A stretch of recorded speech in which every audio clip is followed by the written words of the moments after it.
हरि सिंह कटक सदर post office head पियन दरमा मासकू 9 टंका स्वल्प दरमारे अति कष्ट चले तार एकमात्र पुओ गोपाल को पाठ पढ़े चाकरी अवसर नेला परे पोस्टमास्टर को निवेदन करे मफसल एवं माइनर पास कले मफसल पोस्ट ऑफिस रे सब पोस्टमास्टर भाव में नियुक्ति कराइबे समस्ते गोपाल को डाकती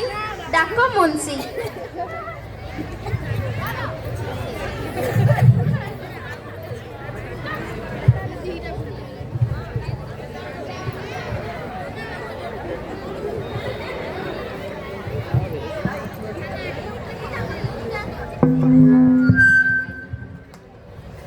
धन्य प्रभु धन्य तुमरी करुणा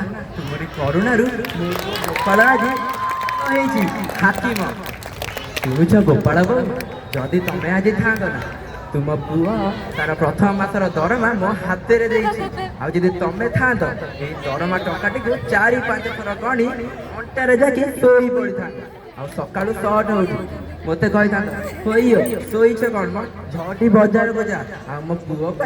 जोता कुरुता धोती जहाँ दरकार सब घिनी आ मो पुओ पर हाकिम है से कण हुए साधारण लुगा पिंध एमती कही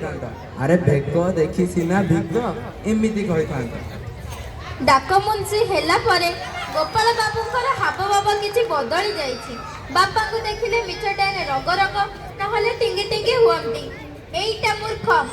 एईटा इंग्राजी जानिनी महिला लुका पिंधिछि एहाको बापा बोली डाकिबी लोके कौन कहिबे एमिति चिंताधारा गोपाल बाबू मन को ग्रास करे दिने डाक मुंशी बाबू हरि सिंह को डाकी सफा सफा कहती देखो तमे मो ऊपर किछि भी उपकार करनो इच्छा आले ना पाखरे रुह नले बाहर जाओ एठू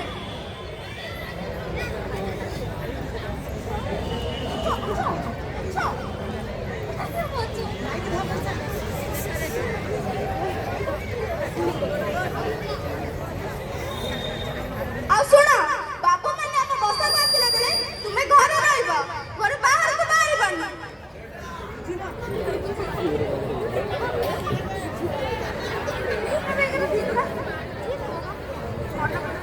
बुझ गोपाल बाबू तुम पुओ गोपाल मत कौन कहला मु कुआडे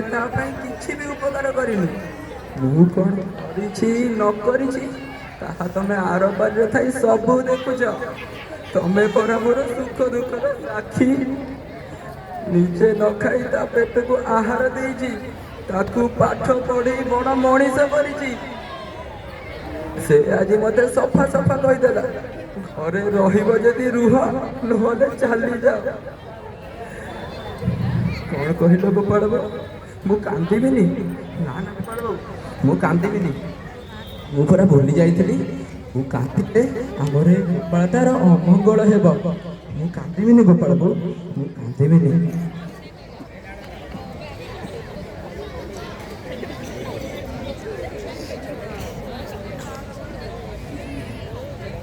बापा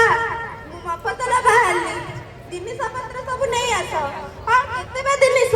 किंतु खबरदार मूल्य करबो सब निजे आइबो मूल्य कले भी मु पैसा देबे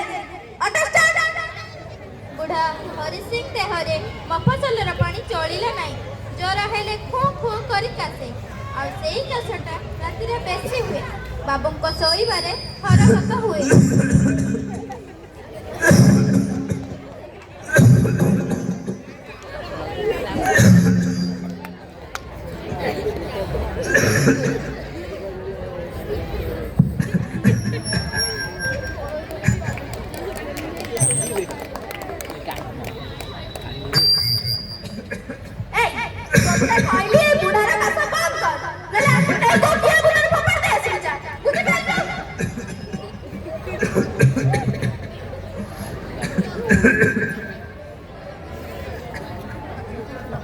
पियनटा मूर्ख हेले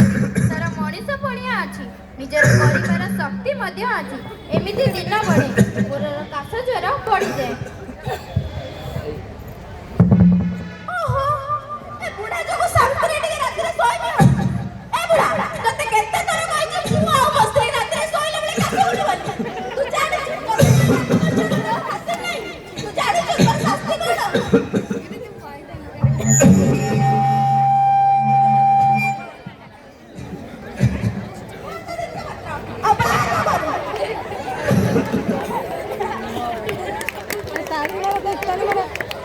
अरे ताली मारना रे हाँ हसु तो ताली के मारना